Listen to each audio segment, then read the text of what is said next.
मैं doctor Anita Kawadia, associate professor history, government Meera girls college Udaipur.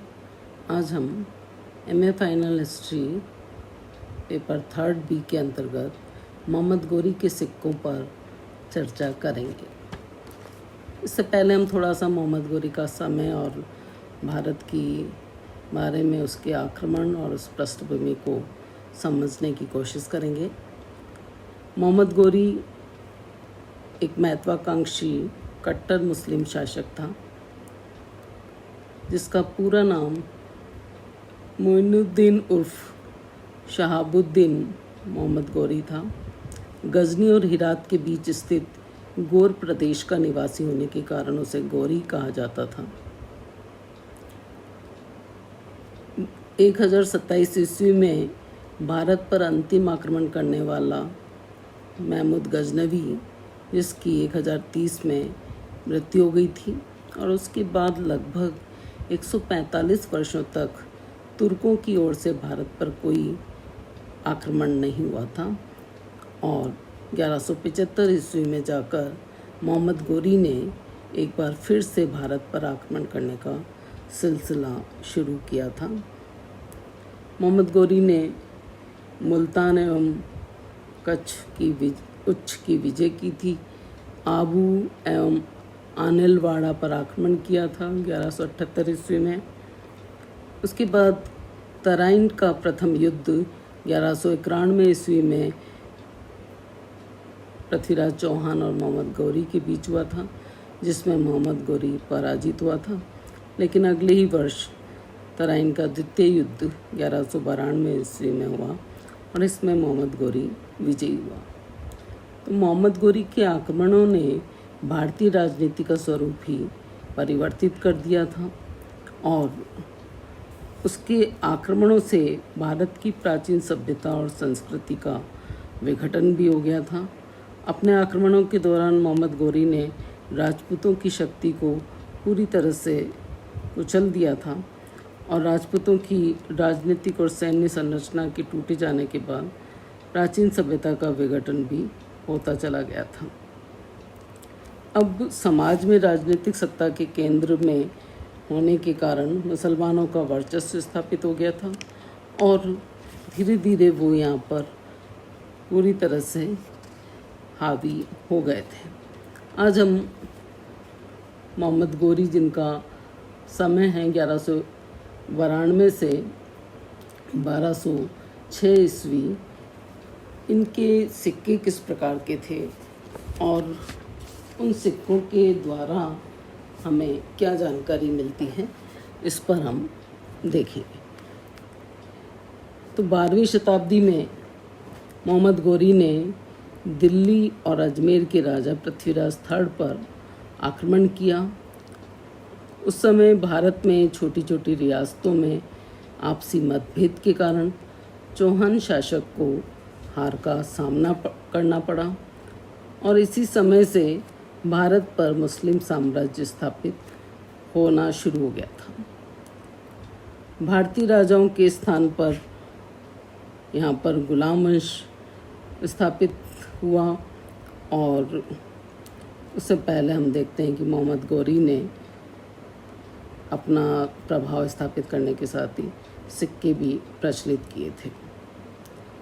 Chauhan शासकों की तरह दिल्ली में भारतीय ढंग की मुद्रा मोहम्मद गोरी ने तैयार करवाई थी, और कन्नौज जीतने के बाद उसने गढ़वाल शासकों के सिक्कों के ढंग पर भारतीय चिन्ह, जो लक्ष्मी की आकृति थी, और नागरी लिपि को अपनाया था।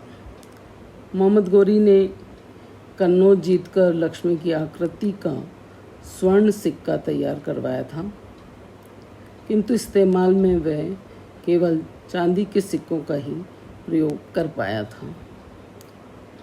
चौहान सिक्कों का अनुकरण एक राजनीतिक उसकी चाल रही थी, ताकि मोहम्मद गोरी यहाँ की प्रजा का दिल जीत सके। 1192 ईस्वी में उसने अजमेर और दिल्ली पर गुलाम वंश का राज्य स्थापित किया था। अपने इस्लामी सिक्कों के स्थान पर भारत में प्रचलित मुद्रा का उसने अनुसरण किया, उसी की नकल की, अनुकरण किया और इस्लामी दुनिया में इसने भी एक नया उदाहरण पेश किया। खलीफा के सिक्कों के स्थान पर उसने नंदी और घुड़सवार का चिन्ह अंकित करवाया और नागरी भाषा में लेख लिखवाया। दिल्ली में प्रचलित चौहान शासकों के सिक्कों का तोल 60 ग्राम था और मोहम्मद गौरी के सिक्के भी इसी तोल के बनाए गए थे। इन्हें दिल्ली वाला सिक्का भी कहा जाता है। ये सिक्के मिश्रित धातु के थे, चांदी और तांबे के बने होते थे। इसके अतिरिक्त सिक्कों पर हमीर शब्द का प्रयोग भी किया गया था। हमीर शब्द अमीर का ही बिगड़ा स्वरूप था। अरबी में अमीर आज्ञा देने वाला उसे कहा जाता है। अमीर शब्द खलीफा उमर के समय में उनके नाम के साथ प्रयोग होने लगा और बाद में इस्लामी दुनिया में सेनानायक या सामंत जो भी होते थे वो सभी अमीर कहे जाने लगे थे। राजाओं के साथ भी अमीर शब्द का प्रयोग होने लगा और भारत में अरबी शब्द अमीर का अशुद्ध रूप हमीर का प्रयोग मिलता है। तो सन 1000 से 1300 ईस्वी के बीच प्राय सभी मुस्लिम शहजादे अमीर कहलाते थे और यही कारण है कि मोहम्मद गौरी के सिक्कों पर घुड़सवार के दाहिनी ओर श्री हमीर उत्कीर्ण मिलता है। मोहम्मद गौरी, जिसे मोहम्मद बिन साम भी कहा जाता है, मोहम्मद गौरी के सिक्के मिश्रित धातु चांदी प्लस तांबे के होते थे और दहली वाला सिक्का इस नाम से प्रचलित थे। इन सिक्कों के अग्रभाग में नंदी की आकृति,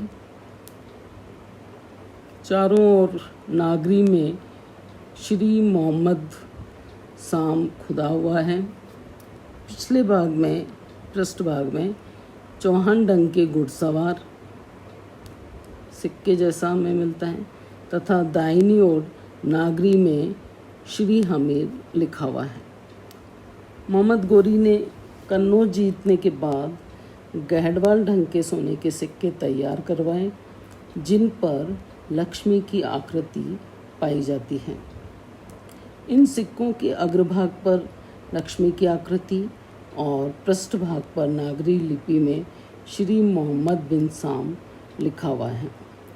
एक अन्य मिश्रित धातु के सिक्के अग्रभाग पर घुड़सवार भाला लिए हुए और पृष्ठभाग पर अल सुल्तान अल आजम मोहम्मद बिन सुद, ये अरबी भाषा में लिखा मिलता है।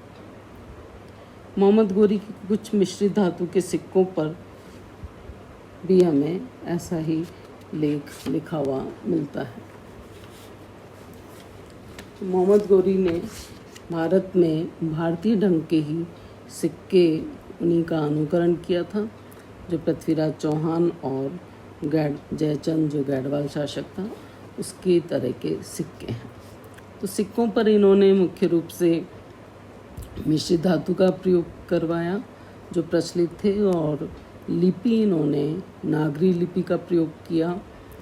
जहाँ तक लेख की बात है, लेख इन्होंने यहाँ की भाषा में लिखवाया था जिसमें